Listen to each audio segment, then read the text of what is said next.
Hello friend, welcome to web Gujarat. Gujarat ગૌણ સેવા પસંદગી મંડળ વર્ગ 3ની જે ગ્રુપ એ અને બીની એક્ઝામ છે ન્યૂ સિલેબસ મુજબની, એમાં આજથી આપણે મેથ્સના બધા ટોપિક જોઈશું. તો તેમાંથી ખ્યાલ છે આપણે મેથ્સ 30 માર્કનું પૂછાવાનું છે, તો આપણે 30માંથી 30 માર્ક મેળવી શકીએ તેવો અમારો પ્રયાસ રહેશે. તો આજનો પહેલો વિષય છે આપણો સંખ્યા પદ્ધતિ. તેમાંથી કેવા કેવા પ્રશ્ન પૂછાય છે અને કેવા પૂછાઈ શકે તે વિશે ચર્ચા કરીશું. તો શરૂ કરીએ.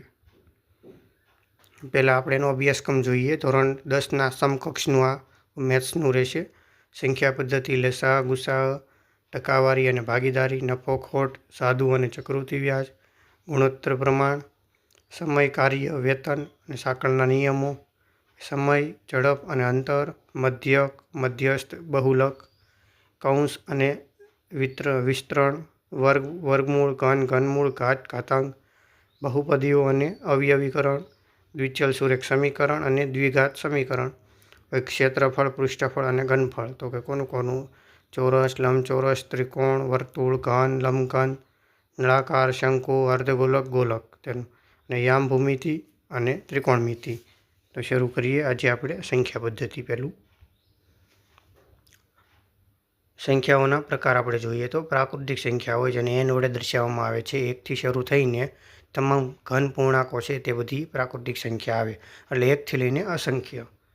પૂર્ણ સંખ્યાઓ, પૂર્ણ સંખ્યાથી 0થી શરૂ થઈને પ્રાકૃતિક સંખ્યાઓ બધી આવે, 0થી લઈને અનંત સુધી આવે. પછી પૂર્ણાંક સંખ્યાઓ છે. પૂર્ણાંક સંખ્યાઓમાં ઋણ સંખ્યાઓ, ધન અને શૂન્ય ત્રણેયનો સમાવેશ થાય છે. એટલે માઇનસ જે આપણે કહીએ ઋણ પૂર્ણાંકો તે અસંખ્ય, 0 આવી શકે અંદર, અને ધન પૂર્ણાંકો છે તે પણ એની અંદર સમાવેશ થઈ જાય.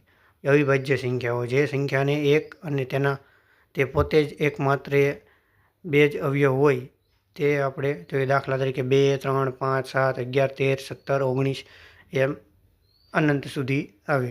અવિભાજ્ય સંખ્યાઓ 2 એ સૌથી નાની અને એકમાત્ર બેકી અવિભાજ્ય સંખ્યા છે. વિભાજ્ય સંખ્યાઓ છે જે સંખ્યાઓને 2 કરતાં વધુ અવયવો હોય. દાખલા તરીકે 4, 6, 8, 9, 10 એ 1 એ અવિભાજ્ય સંખ્યા કે વિભાજ્ય બંનેમાંથી એક પણ નથી, એક છે તે સંખ્યા એવી છે. વિભાજ્યતાની ચાવીઓ જોઈએ આપણે. 2ની ચાવી જો એકમ સનના સ્થાને હોય તો 0, 2, 4, 6 અને 8 વડે ભાંગી શકીએ આપણે. 3 હોય તો 3ને આપણે 3 વડે જ તે ભાંગી શકીએ. 5 હોય તો 0 અને 5 બંને વડે ભાંગી શકીએ એકમનો અંક જે હોય એ પ્રમાણે. 9 એકમનો અંક છેલ્લો હોય તો 9 વડે જ ભાંગી શકીએ છીએ.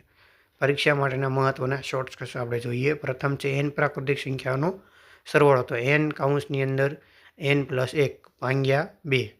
દાખલા તરીકે 1થી 10 માટે તો 10 × 11 અને ભાગ્યા 2 તો 55 આપણો જવાબ બને. પ્રથમ n એકી સંખ્યાઓનો સરવાળો, અને સૂત્ર છે nના આપણે કહેવાય ને વર્ગની અંદર વર્ગ 2 જેટલી સંખ્યાનો તેવો વર્ગ થાય, એટલે 2 × 2 એમ 2નો વર્ગ 4 એમ થાય. પહેલો પ્રશ્ન જોઈએ. નીચેનામાંથી સૌથી નાની અવિભાજ્ય સંખ્યા કઈ છે? તો કે 2. પ્રશ્ન બીજો. પ્રથમ 50 પ્રાકૃતિક સંખ્યાઓનો સરવાળો 12, 75 થાય. ત્રીજો પ્રશ્ન. પ્રથમ 10 બેકી પ્રાકૃતિક સંખ્યાઓનો સરવાળો 110 થાય. પ્રશ્ન 4. નીચેનામાંથી કઈ સમય સંખ્યા છે? તો વર્ગમૂળમાં 2, પાઈ, 0.5 કે વર્ગમૂળમાં 3.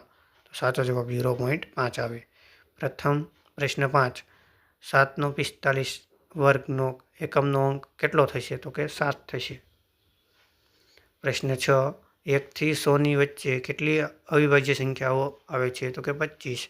7મો પ્રશ્ન. જ્યારે 2ની 31 ઘાત છે, ઘાતને 5 વડે ભાંગવામાં આવે તો શેષ કેટલી વધે? 3 વધે. પ્રશ્ન 8. નીચેનામાંથી કઈ જોડિયા અવિભાજ્ય સંખ્યાઓની છે? તો જોઈએ તો આ બધી જોડિયા અવિભાજ્ય સંખ્યાઓની છે. બધેની અંદર આપણે જોઈએ તો એ પોતાની વડે ભાંગી શકે, બીજા કોઈ ભાંગી શકે નહીં. એટલે અવિભાજ્ય સંખ્યા છે, આ વિભાજ્ય સંખ્યા નથી. પ્રશ્ન 9. 18ના તમામ અવયવોનો સરવાળો કેટલો થાય? તો કે 39 થાય.